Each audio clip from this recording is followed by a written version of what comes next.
Bismillahirrahmanirrahim. Assalamualaikum warahmatullahi wabarakatuh.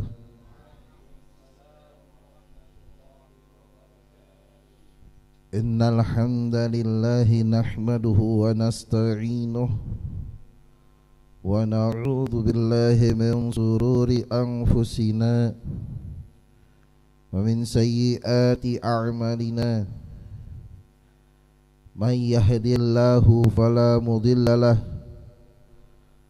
wa may yudlilhu fala hadiyalah.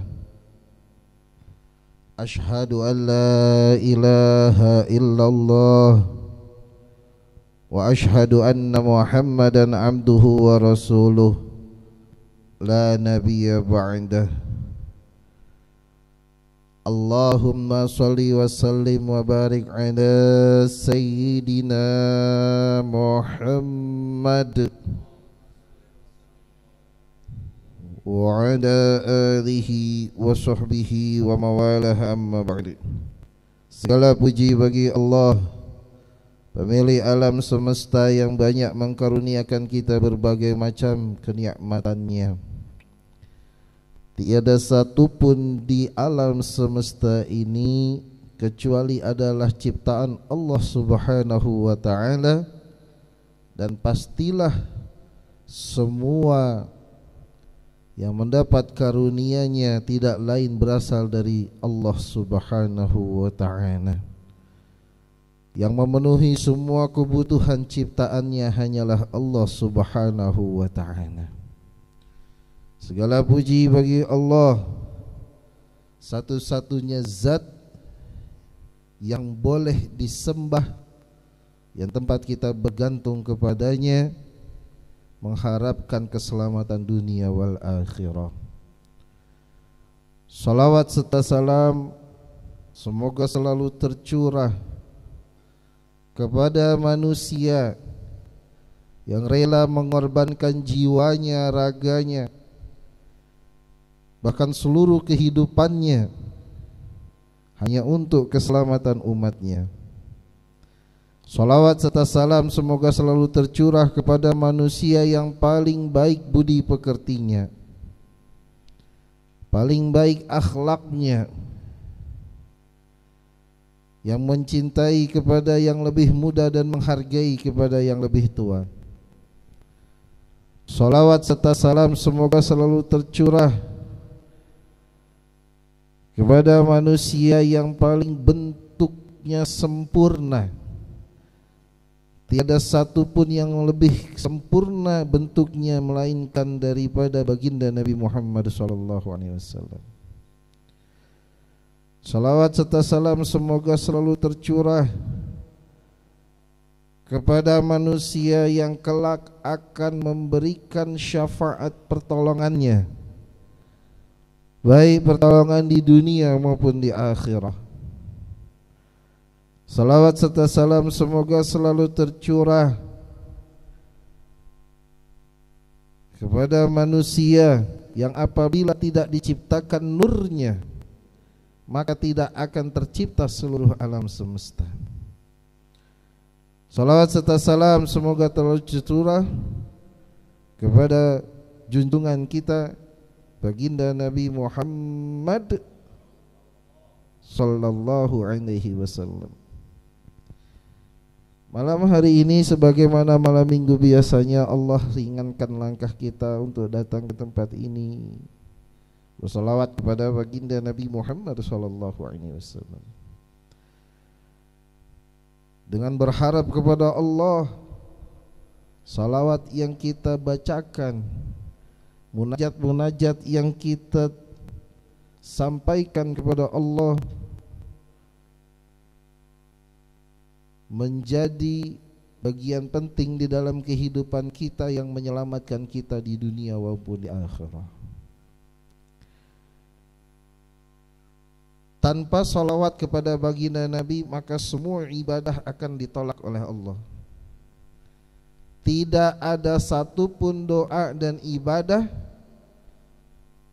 yang di dalamnya apabila tidak dibacakan salawat kepada baginda Nabi, maka pasti akan ditolak oleh Allah Subhanahu wa taala.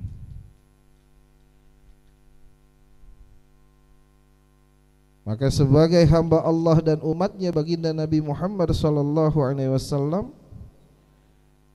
sudah menjadi kewajiban kita, kebiasaan kita, bahkan menjadi nafas kita untuk selalu bersalawat kepada baginda Nabi Muhammad sallallahu alaihi wasallam. Maka sebagai umatnya jangan pernah sekalipun kita merasa bosan,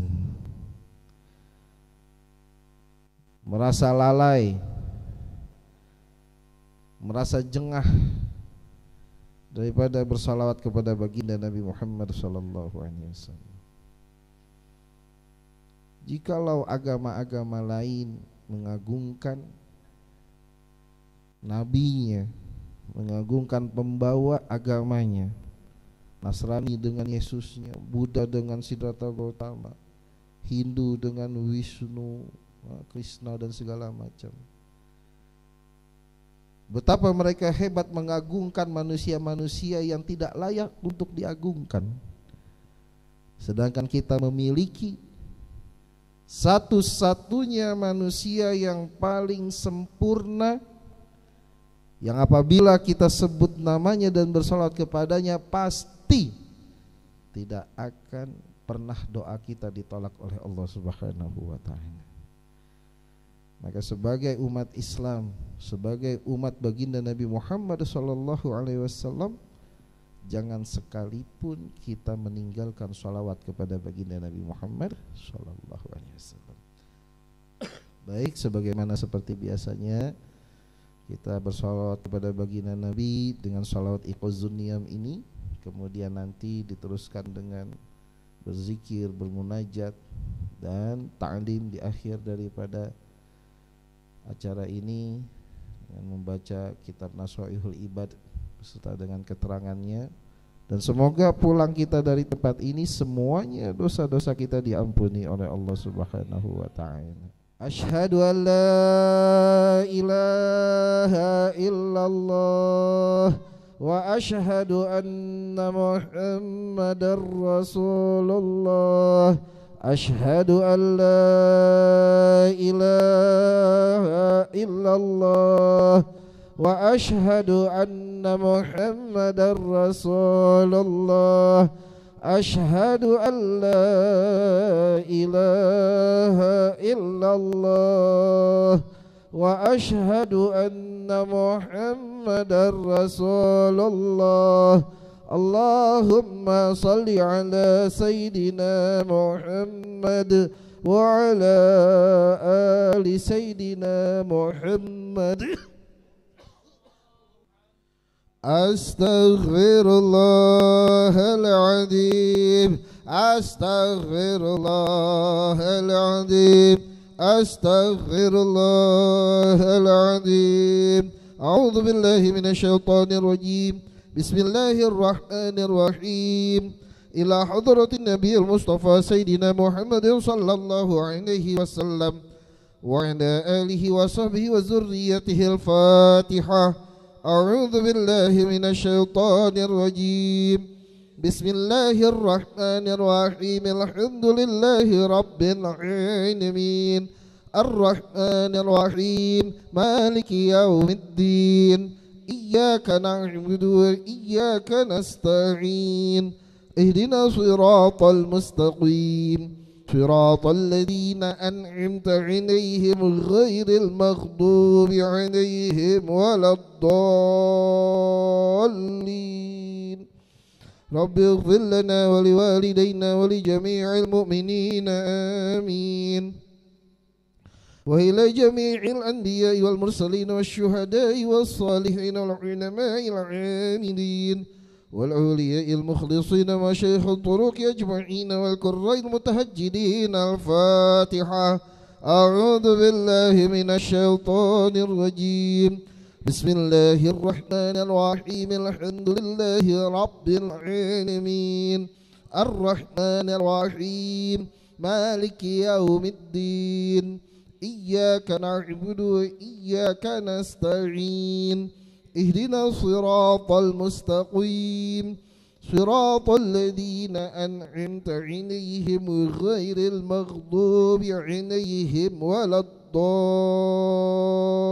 الضالين يا أيها الذين آمنوا صلوا عليه وسلموا تسليما اللهم صل وسلم وبارك عليه وعلى آله صلاة الله والسلام على من جاء بالمعجزات صلاة الله والسلام على من جاء بالمعجزات محمد والآل الكرام وصحبه ذي الكرامات محمد والآل الكرام وصحبه ذي الكرامات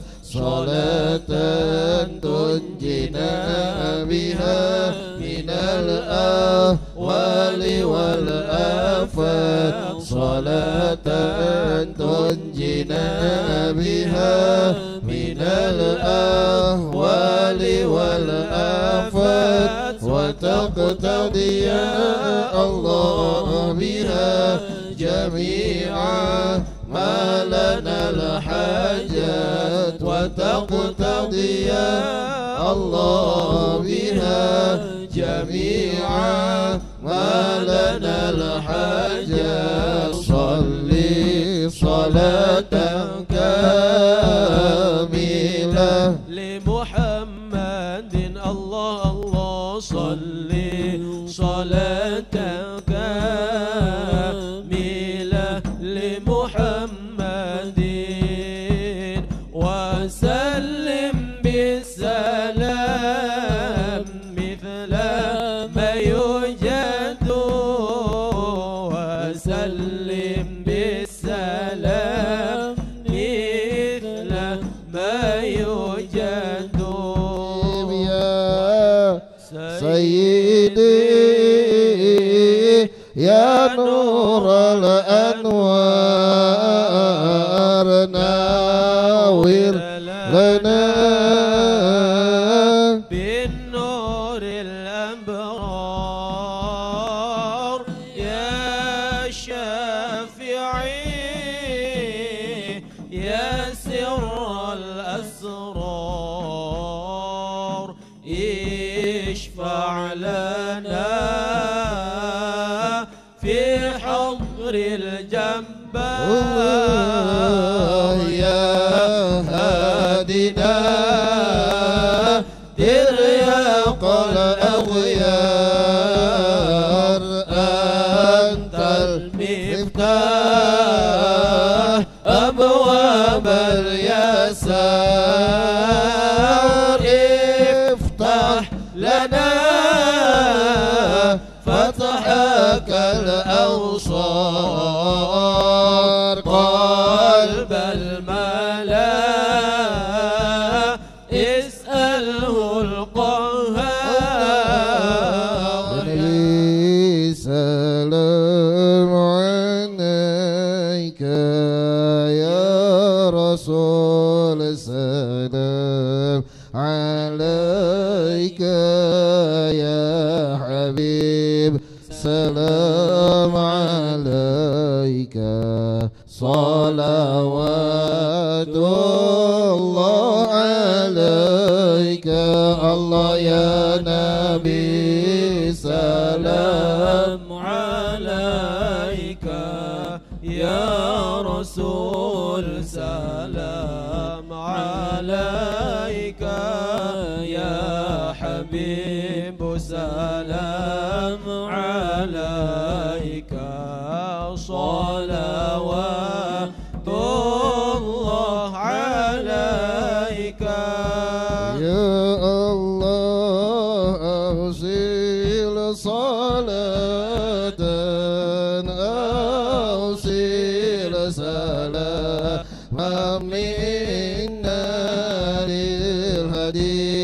شفيع الأمة زياره فورا رجاؤنا الله يا نبي سلام عليك يا رسول سلام عليك يا حبيب سلام عليك صلوات الله عليك. Bismillahirrahmanirrahim. Ay fa inna ulama asala satu aqsamin. Atau maksudnya sesungguhnya ulama-ulama para alim terbagi menjadi tiga bagian. Al-ulama'u bi ahkamillahi ta'ala, yaitu ulama yang menguasai hukum-hukum Allah Ta'ala. Wahum, dan mereka yang ulama menguasai hukum Allah, ashabul fatwa, mereka adalah pemegang fatwa. Wal ulama'u bi zatillah, dan ulama yang bermakrifat kepada zat Allah, faqat beloko. Wahum, dan mereka itu yang mengetahui tentang ma'rifatullah, al-hukama, yaitu orang-orang yang bijak.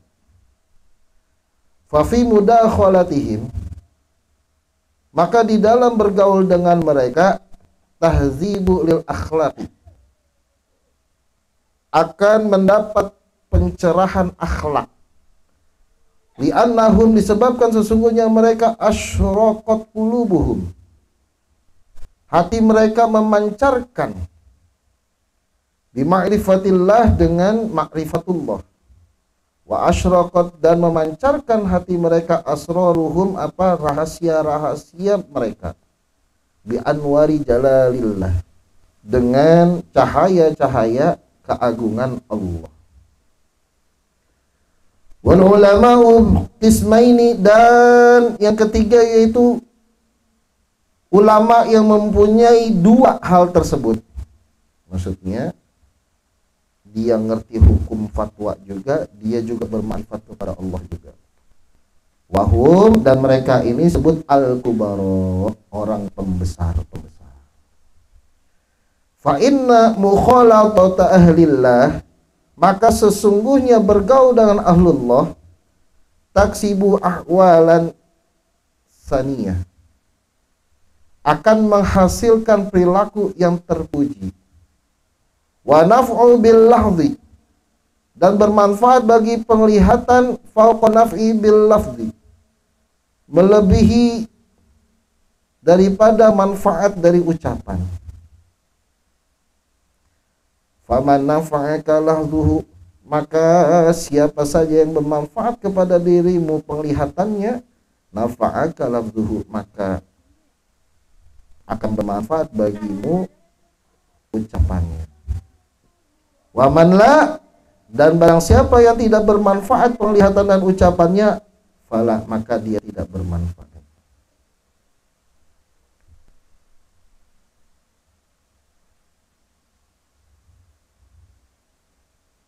Wa kana Suhrawardi, dan telah ada siapa yang disebut Imam Suhrawardi, yatufu fi ba'di Masjidil Khaif, pernah mengelilingi salah satu masjid di Khaif. Masjid Khaif itu adanya di Mina. Di Mina, yang ada di Mina. Yatasaffahul wujuhu, maka beliau berseri-seri wajahnya. Faqila lahu fihi, maka beliau ditanya tentang berseri-serinya wajah beliau itu.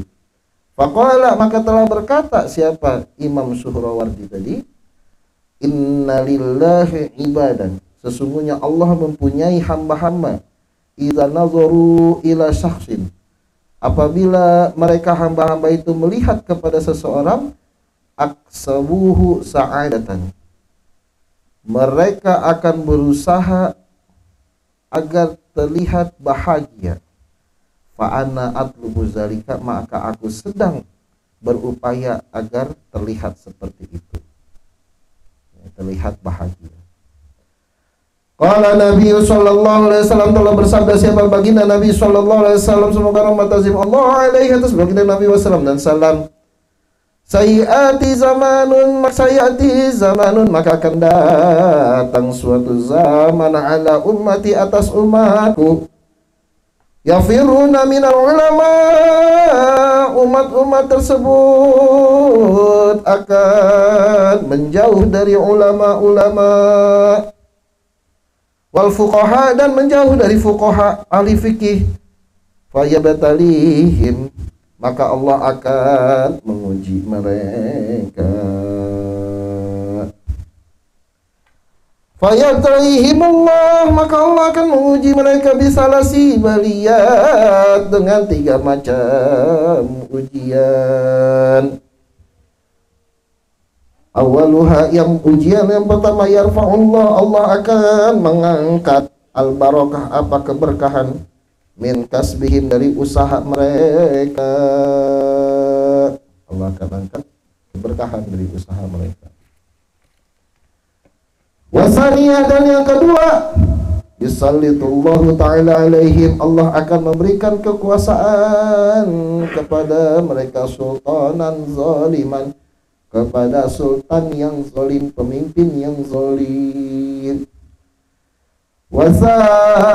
Wasalisatu, dan yang ketiga, yakhrujuna min dunya, keluar mereka dari dunia, bi ghairi iman, dengan tanpa iman. Nauzubillah.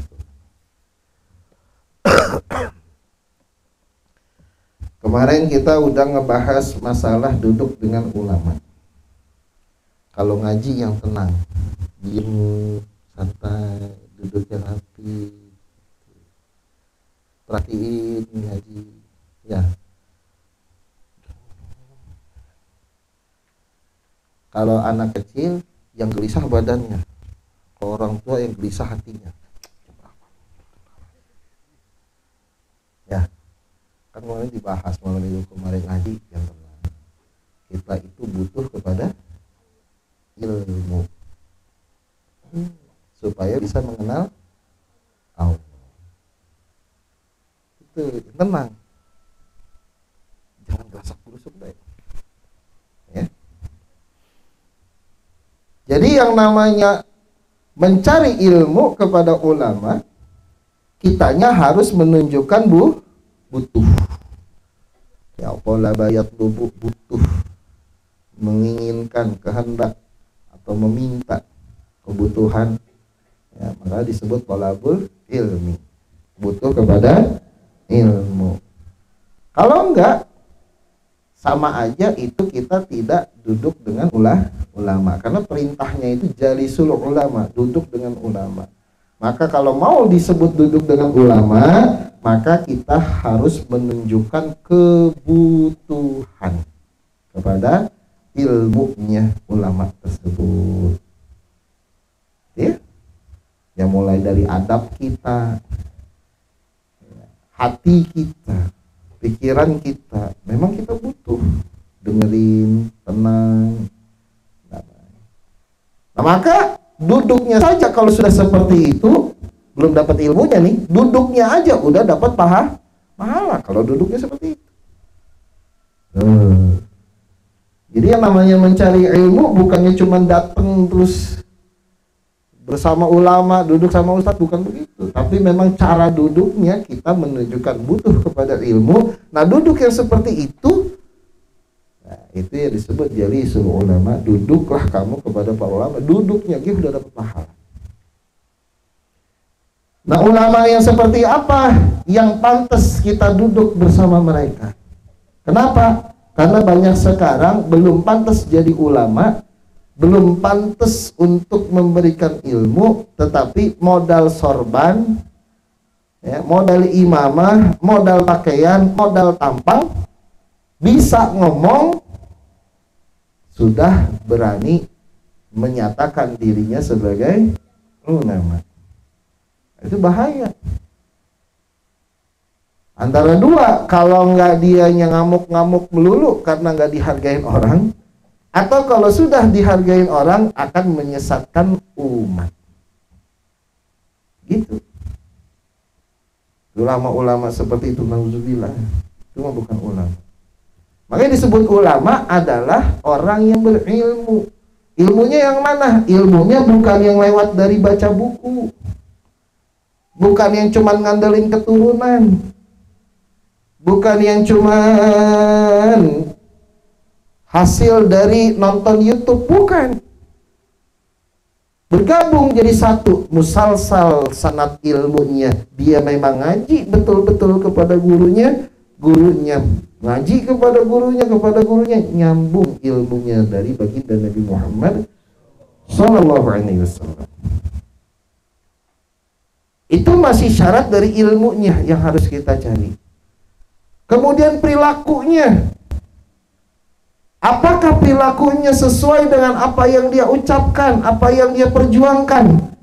Apa jangan-jangan dia hanya memperjuangkan kepentingannya pribadi? Tuh, itu mah nggak pantas jadi ulama. Kok udah ada ilmunya, dilihat perilakunya. Gak cukup ilmu doang, ilmu oke, dia mah punya sanadnya. Nasab oke, dia mah keturunan orang baik. Tapi ternyata perilakunya tidak menunjukkan sebagai ulama yang mengaplikasikan ilmunya di dalam kehidupannya. Makanya di sini juga yang begini belum bisa disebut ulama yang pantas untuk ditemani duduk atau diambil ilmunya. Tapi dia didatengin ramai orang. Orang berduyun-duyun ke sana datang menemui ulama tersebut, padahal ilmunya tidak ada misalnya.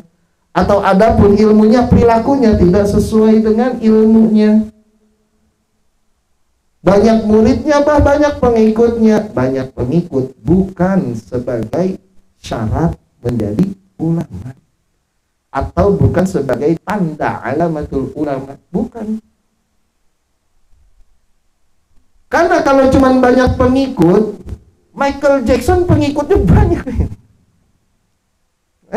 Cristiano Ronaldo followernya banyak. Paham? Tapi Michael Jackson dan Cristiano Ronaldo bukan ulama. Jadi banyak pengikut bukan tanda sebagai ulama.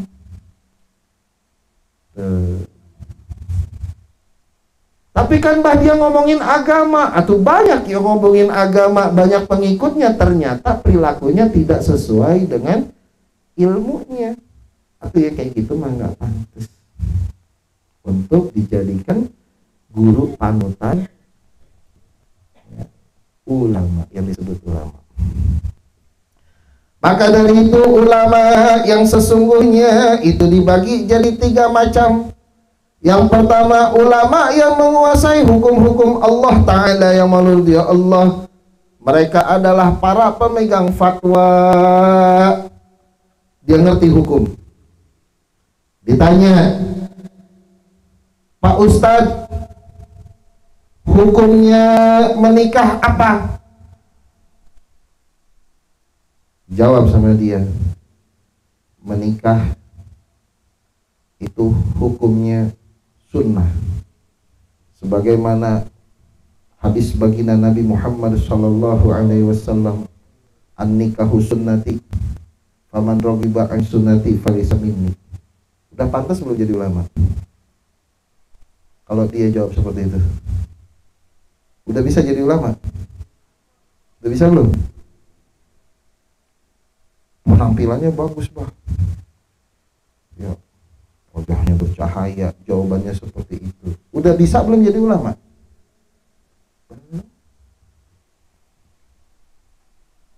Kalau jawaban dia seperti itu, belum bisa jadi ulama. Itu mah orang baca buku gak bisa. Karena orang yang berfatwa dengan hukum, maka dia harus menjelaskan hukum yang ditanyakannya. Apa hukumnya nikah? Masya Allah.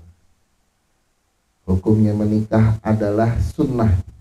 Namun menikah bisa menjadi wajib, bisa menjadi haram, bisa menjadi makruh. Sebab ini, sebab ini, sebab ini. Sebab ini, sebab ini. Inilah baru menjadi ulama. Kalau timbang dia ceramah an-nikahu sunnati falaisam faman raghiba an sunnati falaysa minni, itu mah semua orang dia tinggal ngapal. Paham? Di mana-mana bisa.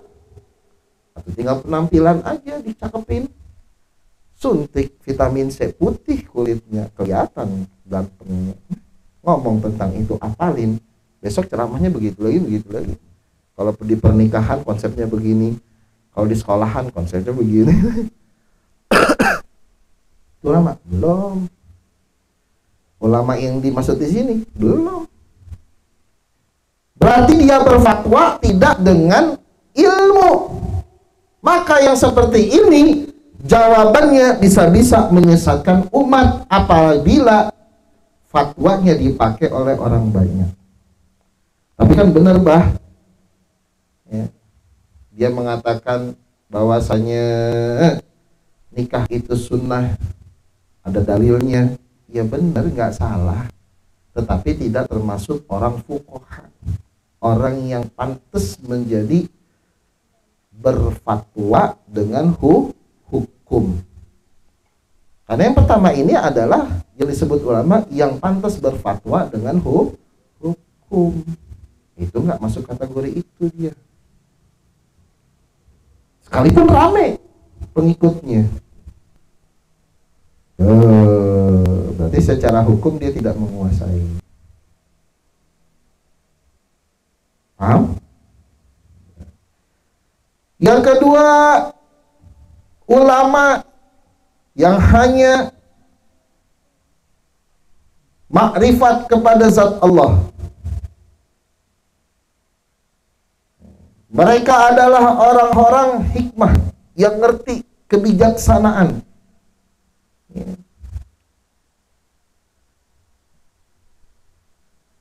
Maka kalau kita bergaul dengan mereka, dengan orang-orang ulama yang punya hikmah atau punya kebijaksanaan tersebut, hati kita akan tercerahkan. Kita akan lebih mengenal kepada Allah. Dan hati kita akan mudah untuk tunduk kepada Allah. Kita akan mendapat kebahagiaan.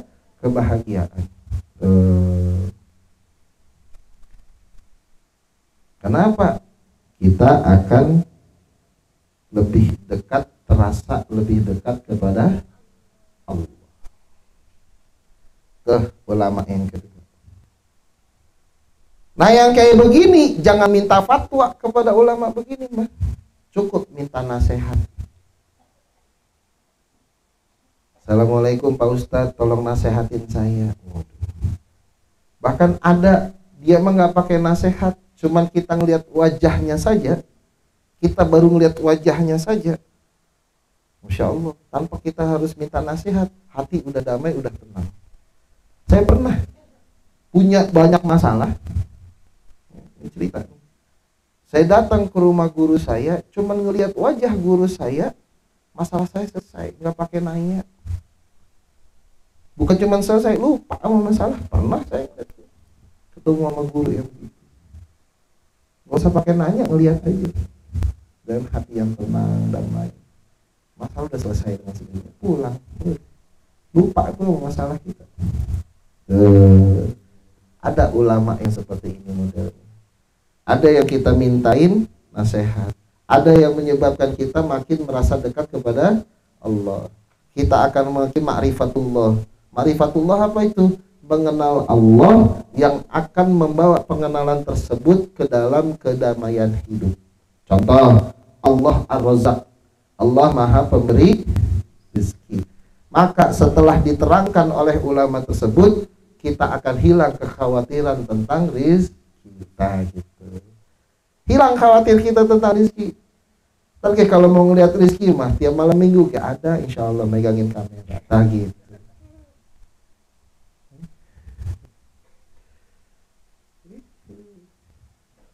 Atau kalau nggak ketemu rezeki ya tanya sama Teh Meli kan gitu. Bukan rezeki itu. Intinya itu tadi. Sehingga ketika kita ngobrol sama ulama tersebut, hati jadi damai. Nah ini ulama yang kedua. Kita makin mengenal Allah atau yang disebut ma'rifatullah. Salat makin khusyuk, hati makin damai. Masalah banyak berkurang dalam hidup, banyak berkurang pikiran-pikiran yang membebani kita. Nah, ini ulama yang kedua. Kemudian ulama yang ketiga, gabungan antara dua ulama tersebut. Dia ahli fikih juga, ahli ilmu juga, ahli fatwa juga, menguasai syariat hakikat ma'rifatullah. Dan juga apabila kita memandang wajahnya, mendengar ucapannya, maka langsung kita mengenal atau langsung kita mengingat kepada Allah. Semua masalah hidup kita terselesaikan. Ini biasa-biasanya orang-orang mursyid. Para mursyid itu seperti ini, menguasai semuanya. Menguasai dia semuanya. Menguasai semuanya. Sehingga kadang kepada seorang mursyid seperti ini, kita mah nggak perlu banyak ngomong. Hukum dia kuasai, nasihat dia kuasai, kita melihat wajahnya pun langsung menenangkan hati, mengingatkan kepada Allah, dan makin membuat kita dekat kepada Allah, makin membuat kita semangat untuk ibadah. Nah, itu ulama yang ketiga. Nah, yang yang ketiga ini disebut kubaro, orang-orang pembesar. Orang yang kayak gini malah lengkap, paket lengkap. Wah, paket lengkap, nasihatnya bagus, kebijaksanaannya bagus, dan juga mengerti hukum. Ini model gini mah paket lengkap. Ini zaman Abu Yadimiyati, paket lengkap tuh ya. Mau ditanya masalah hukum mah ayo. Diajak ngobrol tentang nasihat ya ayo. Cuman cukup melihat wajahnya dong udah menenangkan hati, masya Allah. Itu zamannya Abu Yadimiyati itu lengkap, beliau paket lengkap. Kalau di dunia santri disebut wali kutub. Wali kutub. Udah jarang orang-orang kayak gitu sekarang, udah jarang. Nah, ulama yang begini yang harus menjadi panutan kita untuk kita duduk bersamanya. Yang apabila kita duduk bersamanya, mengikuti jalannya, pasti akan menyebabkan kehidupan kita lebih baik dari sebelum-sebelumnya. Asal tadi syaratnya apa? Jalisu ulama. Cara duduk kepada ulamanya kudu benar. Udah ketemu yang paket lengkap, tapi cara kita duduknya nggak benar, ya udah sama aja bohong itu mah. Ya, pengen beli bakso, nungguin tukang bakso. Ya, nungguin tukang bakso. Pengen beli bakso, datang tukang bakso yang gerobaknya keren, yang dagangnya juga rapih bersih, baksonya enak. Beli udah bawa mangkok, nggak bawa duit. Atau gak jadi beli. Nah, udah ada ulamanya, bahkan sekelas waliullah, ilmunya tinggi, tempatnya ada, kita datang dengan tidak merasa butuh kepada ulama tersebut. Mau model gimana wali yang kita temui gak akan bisa. Paham? Maka dimulai dari kesungguhan diri kita dulu. Kalau saya membagi ada 3, ada namanya ustaz atau guru atau kiai. Ini mah umum. Kita boleh ngaji ke ustaz mana, kiai mana, habib mana, boleh silahkan ambil nasihat. Atau ambil juga hukum-hukum dari mereka kalau mereka memahami itu, silahkan. Ya, itu ulama golongan pertama. Ada yang namanya ulama golongan kedua, murabbi. Nah, ini yang membimbing hati kita untuk makin dekat kepada Allah, makin mengenal kepada Rasulullah. Itu namanya murabbi. Murabbi itu artinya pembimbing, dari kata robba. Rob itu rob bayani soghiro, yang mengasuhku ketika aku kecil. Nah, rob itu artinya pembimbing atau pengasuh jiwa kita, maka disebut murabbi. Ya. Ya dia kiai, ya dia murabbi juga, maka yang ketiga dia akan menjadi mursyid. Begitu. Paham? jarang sekarang. Mursyid sekarang nggak bisa, kadang-kadang nggak bisa jadi kiai mursyid sekarang. Kenapa? Dia habis ngijazahin amalannya, habis itu dibiarin aja. Yang nerima ijazahnya mah kagak ngaji lagi. Yang penting dia udah datang untuk nerima thariqah. Makanya peran yang paling penting sekarang murabi kebanyakan. Peran yang paling berperan di masyarakat adalah pembimbing hati tadi, pembimbing jiwa raga kita. Kalau ketemu sama pembimbing model begini, ikutin deh. Mau diomelin, mau dicaci, dimaki, mau diusir, tetap ikutin. Ya, murabi begini insya Allah yang akan menyelamatkan kita baik kehidupan dunia maupun akhirat.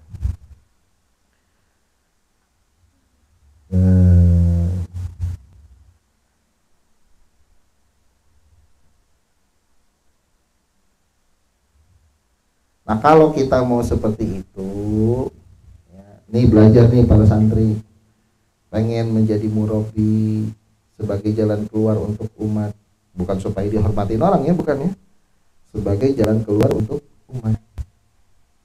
Sebagai pembantunya Rasulullah untuk menyelamatkan umat Rasul. Kalau pengen seperti itu, ya, punya hati yang jembar, yang luas. Ketemu orang harus selalu bahagia. Gimana murabi murung, mukanya semblep. Didatengin orang, ya aduh. Ustadznya lagi gak punya duit kayaknya, terus saya pulang lagi dah ya. Ustadznya lagi puyeng, kiainya lagi puyeng, gimana ceritanya ya? Kalau pengen menjadi murabi kudu banyak senyum, kudu banyak ya, kelihatan bahagia agar bisa menularkan kebahagiaan kepada orang lain. Begitu. Ya. Imam Sahrawardi itu ketika beliau ke Masjid Khaif, ini Abah sedikit cerita, Masjid Khaif itu adalah salah satu masjid yang disebutkan oleh para wali-waliullah bahwasanya masjid tersebut setiap musim haji akan didatangi dan kumpul di situ para aulia Allah. Itu namanya Masjid Khaif. Ingat-ingat. Tapi kalau di musim umroh dia mah sepi karena di Mina. Mina itu cuman adanya waktu haji. Nah kalau haji ente ke sono, apalagi kalau hajinya haji akbar hari Jumat ya, pas sampai di Mina ingat-ingat Masjid Khaif namanya. Masjid Khaif. Nah itu ngumpul wali-wali di situ. Itu wajahnya masya Allah. Abah waktu ke situ penuh karena orang tahu, orang-orang yang ngaji-ngaji kayak model kayak Abah itu tahu bahwa di situ itu orang mana aja, orang India. Tapi kalau orang yang nggak ngerti ilmu kayak begituan, dia nggak ngerti cerita masalah ini, itu nongkrongnya pinggir-pinggir jalan. Masjid banyak atau malah di masjid-masjid yang lain. Karena di Mina itu ada beberapa masjid. Ingat-ingat namanya Masjid Khaif. Kali-kali ente berangkat haji, abahnya udah nggak ada, misalnya. Nah itu Khaif. Masuk ke masjid itu banyakin baca sholawat.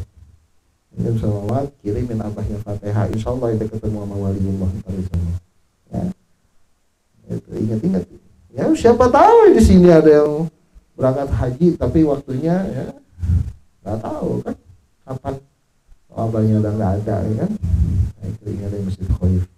Nah Imam Sahrawardi ketika di Masjid Khaif beliau selalu tersenyum, menunjukkan wajah yang ceria. Kenapa?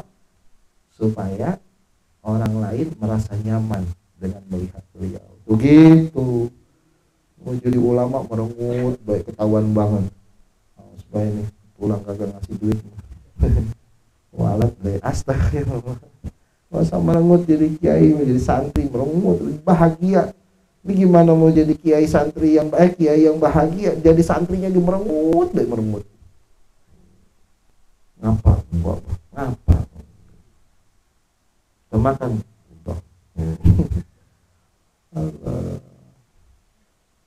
Girang, kudu ngegirangin hati orang.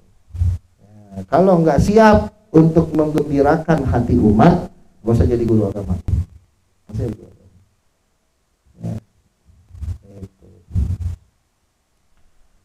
Kemudian kata baginda Nabi, akan datang satu zaman atas umatku di mana mereka akan kabur dari ulama.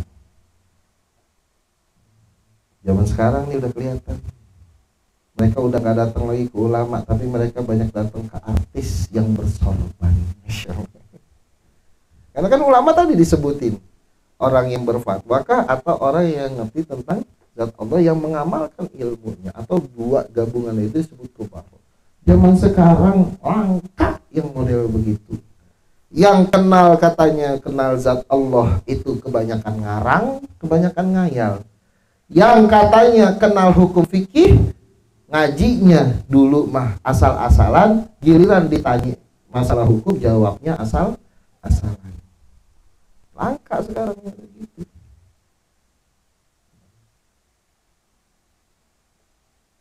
Duduk dengan ulama, kemudian akhirnya ulama yang benar malah ditinggal, malah datang ke ulama model artis gitu. Ulama yang benar banyak ditinggal. Yang ulamanya pengennya kelihatan yang pakai jubah, yang pakai sorban, atau yang terkenal di YouTube, atau yang sudah terkenal kemana-mana, baru kita mau duduk dengan yang begitu. Ulama yang sebenarnya malah ditinggal. Itu zaman sekarang. Akhir zaman kata baginda Nabi, ya, akan datang ya, zaman yang seperti itu. Umatku akan banyak ninggalin ulama.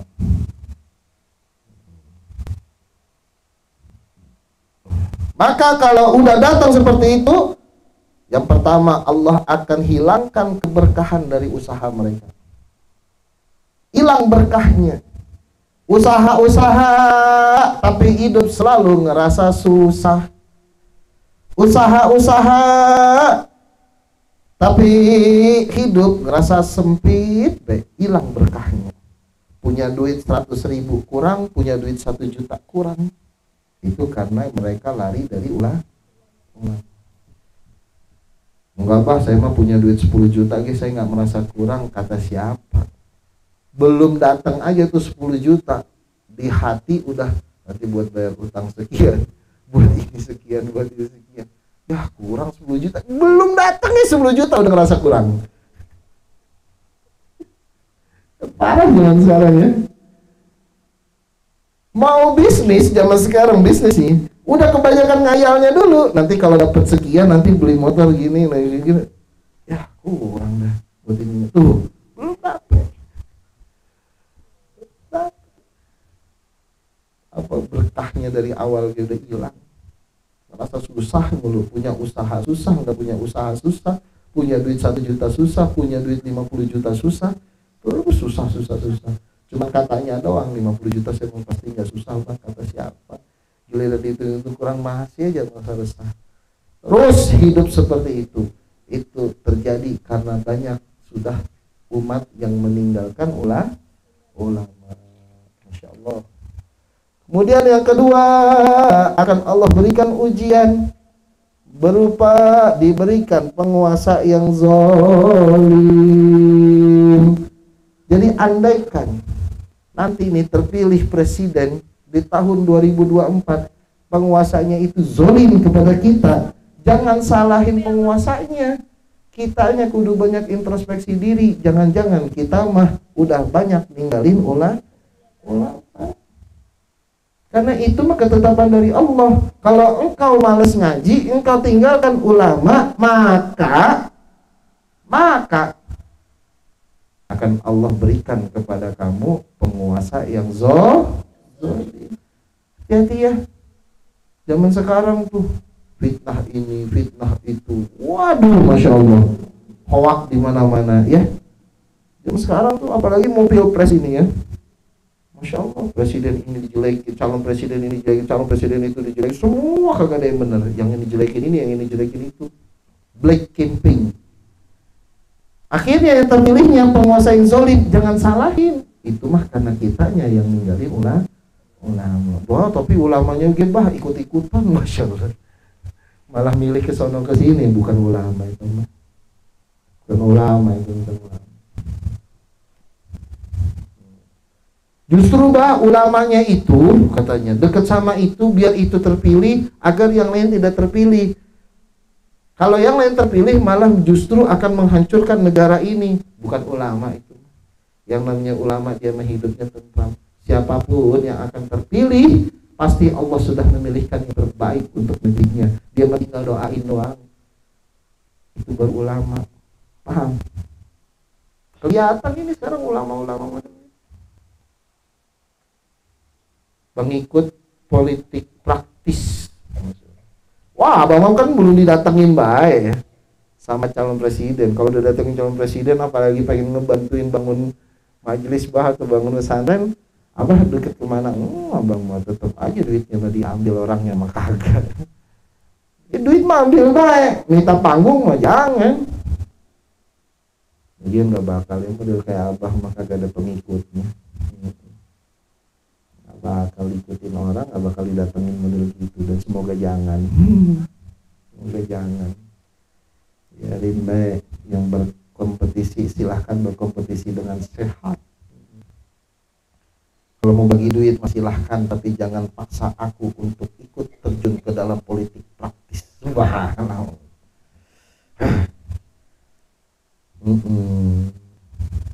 Itu yang kedua, akan diberikan penguasa yang zalim. Dan yang ketiga, na'udzubillah, mereka akan keluar dari dunia ini dengan tidak membawa iman. Hati, beneran serius. Jangan dipikir ente melihat jenazah itu dimakamkan secara muslim sudah pasti dia dengan iman, belum tentu nih. Abah itu udah banyak menemukan orang satu aja, giliran berantem sama istrinya itu mudah dia ngucapin cerai, bahkan sampai lebih dari 3 kali. Lebih dari 3 kali kan hukumnya itu udah cerai, udah gak bisa balik lagi, kecuali si istri udah nikah dan diewe orang, baru dia boleh balik lagi kepada suami yang awal. Paham? Nanya ke abah hukumnya, abah jelasin itu mah gak boleh, haram kamu berhubungan badan lagi, istrinya harus nikah dulu. Gak mau, gak rela saya. Yang model begini mati sedangkan dia udah tahu hukumnya, itu sama dengan mati tanpa membawa iman. Di mana keyakinan dia dengan ketetapan Allah? Dia hanya mengandalkan nafsunya pribadi. Itu apa banyak kayak gitu beneran. Itu mati bisa keluar iman tuh. Karena dari situ aja dia sudah tidak beriman kepada hukum Allah. Paham maksudnya? Dan masih banyak lagi. Tapi kan kalau mati yang model begitu tetap dikapanin, tetap dipocongin gitu, tetap iya. Tapi belum tentu ada iman di hatinya. Na'udzubillah. Kita mau berlindung dari hal tersebut kepada Allah. Belum tentu juga abah mampu kayak gitu, belum tentu. Tapi itulah hukum. Makanya jangan jauh dari ulama. Tapi kan mbah, saya setelah tahu saya taubat. Bohong. Ya namanya taubat ya ikutin hukumnya. Ya namanya taubat mah tetap ikutin hukumnya. Salat dulu sering ditinggal, maka hukumnya wajib diqodho. Saya kan udah taubat bah, ngapain lagi harus diqodho? Kan begitu jadinya. Nyampe-nyampein doang. Ya sekarang dia udah capek, baru mau ngodok lagi, ngodok. Aduh. Paham? Ya sekarang aja belum bener bah, akhirnya ngebantah dengan ketetapan Allah. Tapi kan saya sudah minta maaf pak. Dengerin, ada orang ngutang duit 1 juta sama ente, janji balikin hari Senin, sampai hari Selasa dia enggak ngubungin ente, terus di hari Rabu ngubungin ente minta maaf doang. Lunas nggak utangnya? Lunas nggak utangnya? Kayak gitu. Ente udah tobat minta ampun kepada Allah, Allah ampuni nggak? Allah ampuni. Lunas nggak utang sholat ente? Gitu. Ya kagak lunas lah, tetap aja ente punya kewajiban kepada Allah yang harus dijalankan. Tobat iya diampuni sama Allah, tapi kan tetap ente punya utang. Semua yang minta ampun sama Allah pasti diampuni, tapi tetap kewajiban mah jalanin. Emang bayar utang cukup dengan minta maaf doang? Coba beda begitu ke pinjol. Kalau dibakar rumah itu minta maaf bang ya, saya udah taubat, masya Allah gitu. Aneh deh. Gitu ya. Ya hukum mah tetap jalan tuh. Dan masih banyak lagi hukum-hukum yang lain. Itulah karena jangan jauh-jauh dari ulama. Ngaji yang benar. Ngaji.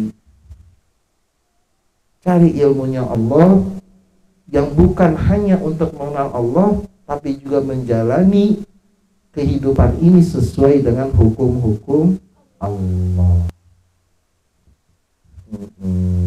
Wal maqalatus salisah wallahu a'lam bishawab. Alhamdulillah telah selesai pengajian kita pada malam hari ini.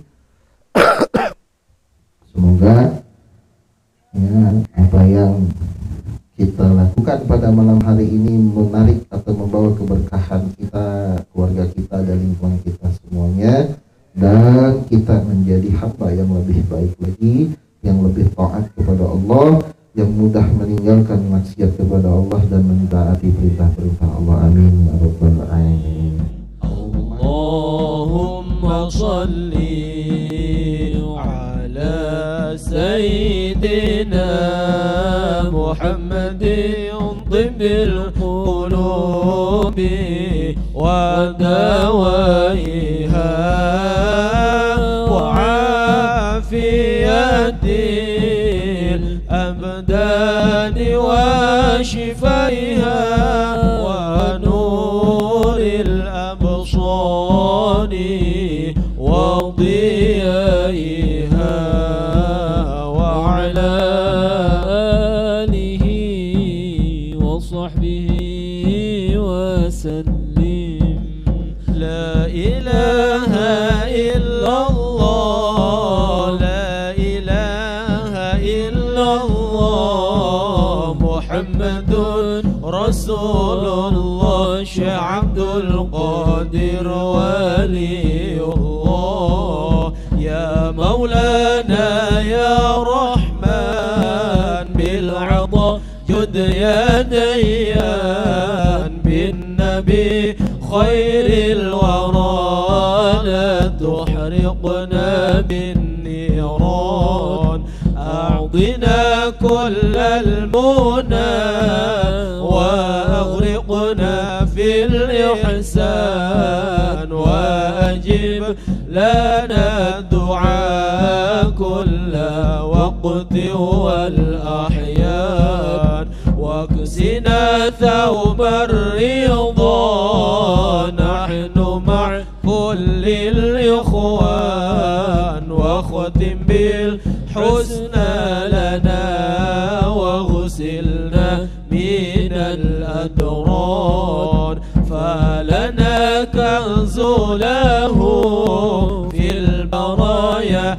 خير شان كلمة أنوارها أخمدت حر النيران. لا إله إلا الله أروت القلب الظمآن نشرها قد فاح في كل حين وزمان سرها يكسو البهاء والعطايا والرضوان قد يرى من قالها بين حور والولدان من غدا يذكرها فاز ما بين الأقران يلهنا من كلمة